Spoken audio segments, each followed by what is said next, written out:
আজকে আমার রেসিপি হচ্ছে ব্রেড ক্রাম্ব। বাজারে বিভিন্ন রকমের ব্রেড ক্রাম্ব পাওয়া যায়, কিন্তু তার থেকেও কম খরচে কিভাবে স্বাস্থ্যসম্মত উপায়ে ব্রেড ক্রাম্ব তৈরি করা যাবে তা দেখিয়ে দিচ্ছি। সেজন্য আমাদের লাগবে ব্রেড। তো আমি এখানে 5 থেকে 6টি ব্রেড নিয়ে নিয়েছি। আমি এখন এগুলোর সাইডগুলো আলাদা করে কেটে নেব। আপনারা ইচ্ছে করলে এটি সহ ব্লেন্ডারে ব্লেন্ড করতে পারেন, তেমন কোনো অসুবিধা হবে না, শুধু কালারটা একটু চেঞ্জ হয়ে যাবে।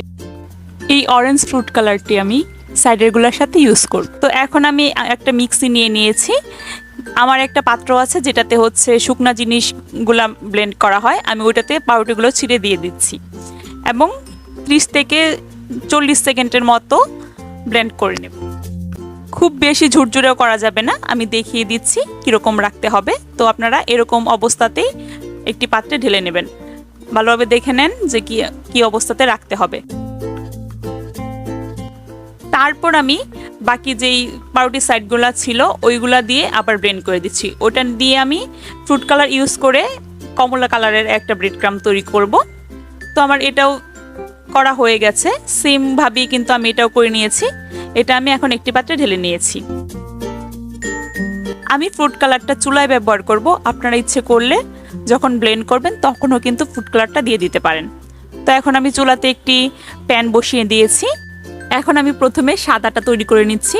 তো এই জন্য আমি প্যানে ব্রেড ক্রাম্ব দিয়ে অনর্গল নেড়ে নিচ্ছি। যদি না নাড়া হয় তাহলে কিন্তু পুড়ে যেতে পারে। তো এই তো আমার সাদাটা তৈরি হয়ে গেছে, আমি এটা ঢেলে নিয়েছি।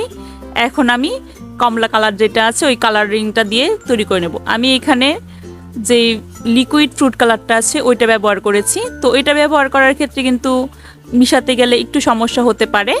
আপনারা পাউডার যেইটা পাওয়া যায় ফ্রুট কালার ওইটা ইউজ করতে পারেন।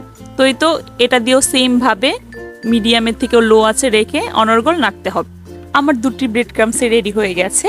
এগুলো কিন্তু এয়ার ড্রাই বক্সে রেখে 1 থেকে 2 মাস নর্মাল ফ্রিজে সংরক্ষণ করা যাবে। তো আমার ভিডিওটি ভালো লাগলে সাবস্ক্রাইব করবেন। Thanks for watching.